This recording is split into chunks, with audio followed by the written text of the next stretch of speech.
Soccer 605, we're visiting with Marlon Mollet, head coach for the Lady Lynx in Brandon Valley. You guys just had a good battle against the Pierre Governors.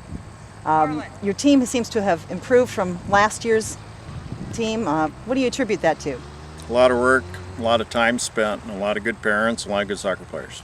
Well, that helps, doesn't it? And numbers are, compared to we're the smallest school in the organization, and we work very hard with what we have, and so we play with what we have, and we hope we do the best we can. That's all we can do. Yeah, well, the girls were moving the ball, a lot of two-touch soccer going on out there. They were looking for each other, finding each other, moving down the field and back and forth across the field. That's a little different than we've seen in the past. Right, and we've been working on a lot of combination play, and we hope we can just continue to try to get better. That's all we can do. Yeah.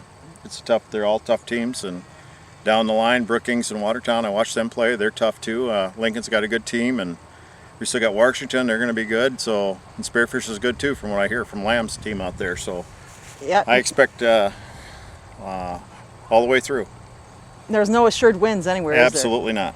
Well, Marlon, you've been involved with soccer in South Dakota for many years, I think. A long, long time. And just came out of a so-called retirement. I would say that's probably a good way to put it. Yeah.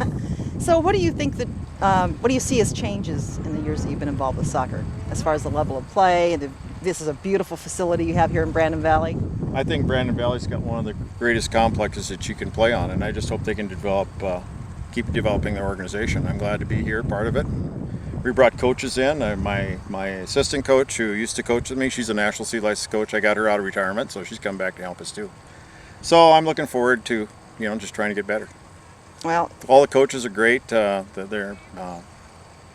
would have to say that Pierre's well coached. They got a good team. They're really good in the air. They got some tall players, and they can pass. And it just wasn't our day. Well, and they've got some strength. Yep. And it makes it a little tough.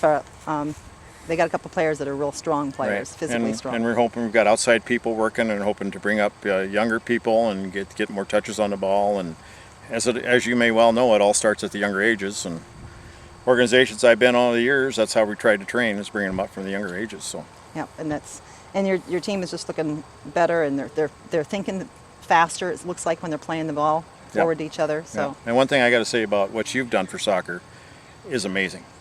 Soccer 605, it's a tool for us that we can check in with other coaches. Your archives are great. Your homepage is great.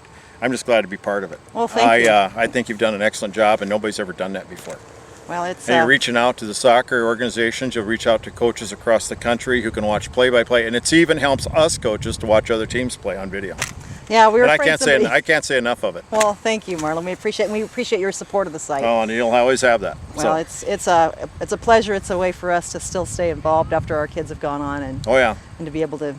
Yeah, mine are way gone. Yeah, and it's good to be able to bring the information out there for the kids, and also college soccer coaches. We're seeing a lot of college soccer coaches now that we think are college coaches going to the site in that 45 to 55-year-old age group from out of state. Plus, we're getting contacts from coaches asking about this particular player, so that's why we're trying to keep rosters up on the website. You've done a great job, and thank you for keeping the rosters up so we can see how many older ones are moving on. All right, sounds good. But we're in rebuilding all the time. So I mean, we got a good group of seniors, as you well interviewed. My senior core is a great bunch of kids, and my juniors and sophomores coming up, plus the freshmen. I can't thank my players enough and the coaches enough who've helped us, and our managers, Joe Steffen and Barb has done a good job too. So I can't remember all the names right now. Yeah, there's a lot of that frustrating loss, but I mean it's a learning. Well, that's what any game you play, you hope you learn something, whether you win or lose. You bet. Take it for the next one. Well, thanks a lot, Marlon, for visiting with us. Thank you very much for having us on our team today. All right, our pleasure. Thank you. Thanks, Marlon.